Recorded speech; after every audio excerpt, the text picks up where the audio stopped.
the issue of escalating the proxy war in Ukraine, escalating against Russia, has become a core part of Kamala Harris's message in key swing states that she has to win. And some of the most neoconservative, militaristic, bellicose ads I've ever seen, certainly from a Democrat, are appearing. They're blanketing areas of Pennsylvania and Michigan. Here's one of them. Mr. Gorbachev, tear down this wall. And when one man is enslaved, all are not free. American presidents, Republican and Democrat, have always defied Russia's communist dictators and defended American ideals. Kamala Harris gets this. If we stand by while an aggressor invades its neighbor with impunity, they will keep going. Kamala Harris will stand up to Putin, protect our allies, and keep us safe. Yes, imagine an aggressor invading its neighbor. Like, I don't know, Gaza and Israel couldn't be any closer. And Israel's not only invading it with impunity, but committing mass murder with impunity. Wow. I mean, listen, taking back to Russiagate, this also was why there's a million reasons why Russiagate was just so awful and dangerous, but that's another reason why, because this wing of the party, rather than cede ground to Bernie Sanders, who, had he run against Trump in 2016, I think he would have won. There were a lot of Trump voters who said that they would otherwise have supported Bernie Sanders. So 2016 would have, after Hillary Clinton, this ultra neoliberal, like the embodiment of like the failed neocon establishment, neoliberal establishment, loses to Trump, a reality TV show host. It would be the perfect time for Bernie Sanders and his wing to take over the party. He almost won the nomination. He came very close. He could have likely gotten, if not for corruption in the DNC, rigging it against him. So what a perfect time for Bernie Sanders to emerge and say, hey, the neoliberals have had their time. I'm the new face of the party. Like, this is our time now. I'm not going to cede ground anymore. But what happened? The Clinton wing came up with Russiagate. They were joined by the national security state. And on top of consuming everyone with deranged conspiracy theories about Trump being a Russian asset, they also, cemented their neocon worldview of how, because they painted Trump as being synonymous with Russia, therefore we must oppose anything that we can pin on Russia, including diplomacy with Russia. And so they used Russiagate to hold on to their power, to keep Bernie Sanders at bay. Bernie Sanders being whatever you want to call him, a dupe, naive, cowardly, a cuck, he bought into it. He introduced a measure on the Senate floor against Russian interference. And then, of course, he was paid off for his obedience in the 2020 primary when it came time for him to run again, by the national security state using Russiagate against him by claiming with zero evidence that Russia was now favoring him.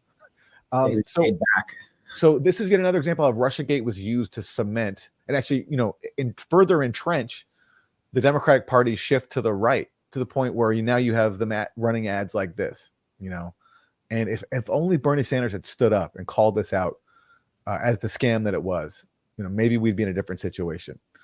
Certainly we could have tried to be in a different situation, but everyone just and not just Bernie Sanders, everybody else in progressive media followed his lead, all the squad. That's why they all vote every single time for tens of millions of dollars for the military industrial complex and these Ukraine war bills. Like, not one member of the Congressional Progressive Caucus, not one member of the squad could vote no once on a massive gift to Raytheon and Lockheed Martin and the CIA in fueling the proxy war in Ukraine, because of just how powerful Russiagate propaganda has been. And this is the latest outgrowth of that. Now Kamala Harris is wanting the neocon vote.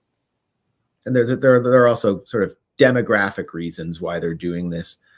Before I explain that, just quick correction. I referred to the Budapest memorandum as the Bucharest memorandum. So I got 1994 confused with 2008. Anyway, why is Kamala running these ads? Well, it's consistent with a general shift in the Democratic Party as they adopt the Cheney wing of the Republican Party as their allies. But they're also maintaining that there is a real calculated strategy here. This is Politico. Why Harris allies are running Ukraine ads in Pennsylvania. The Democratic Super PAC is unveiling a new ad campaign across battleground states targeting Americans of Eastern European descent, touting Kamala Harris's record on Ukraine and bashing Donald Trump's approach to Russia. These ads are run by America's Future Majority Fund, Super PAC. And they're also doing digital ads and a round of ads in Michigan and Wisconsin. All three states have sizable populations with roots in Poland, Ukraine, Lithuania, and elsewhere across Eastern Europe. In the debate on Tuesday, Harris appealed directly to the, quote, 800,000 Polish Americans right here in Pennsylvania, saying Russia would attack Poland next, and if Trump were president, Putin would be sitting in Kiev right now. Who's behind these ads? One of the main figures is Tom Malinowski, who's a Democratic rep in New Jersey. And then you have like a bunch of the former ambassador to Romania, Jim Rosa Pepe. And there are more than 700,000 people in Pennsylvania, or some 5% of the state's population, who are Polish American, and 122,000 Ukrainian Americans. Michigan has 900,000 Polish Americans and 40,000 Ukrainian Americans.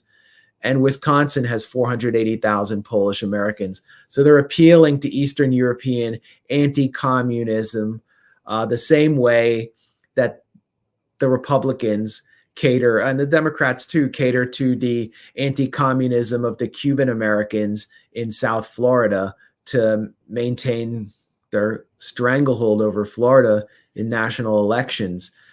These are groups that, so they're not catering to these groups on economic issues, on class issues. They're basically promising to escalate a war if they vote for them, the same way that administration after administration has held on to the failed, disastrous policy of trying to strangle Cuba to death to eviscerate communism on the island, something that's failed over the course of 70 years. It's the most cynical, sickest strategy, and shows how the ethnic politics of the Democratic Party and the obsession with winning swing states over running a national election because of our perverse and deeply undemocratic electoral college are fueling the war state. And Chaz, yeah.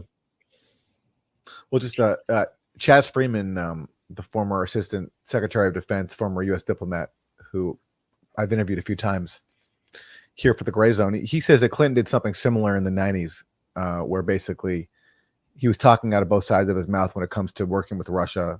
Like, he suggested he wasn't going to expand NATO, but then he did. And he said a factor for him was also winning that same constituency in the elections. So it's interesting how that tradition, spans many years.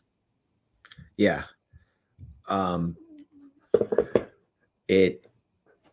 It's a grand tradition, but it's more toxic than ever before, and at a more dangerous time than I can even remember, having grown up at the late stage of the Cold War. Yeah, because at least back then there was communication. There was there was negotiations. They were working out arms control treaties. The last time the U.S. and Russia worked out an arms control treaty was when Biden, at the last minute, renewed New START on his first day in office because Trump was ready to let it expire. But New START is the bare minimum of what should be done. But and recently, and since, for a long time now, there's been no talk at all between Russia and the U.S. when it comes to extending New START and let alone having some new treaty, which is, forget it. That's just off the table for a long time, unless somebody can come in and actually have the political courage to say, yes, let's cooperate with the world's other top nuclear power. Let's not have proxy wars. Let's not have sanctions and expulsions and all these things that fuel tensions between two states that can blow up the world many times over.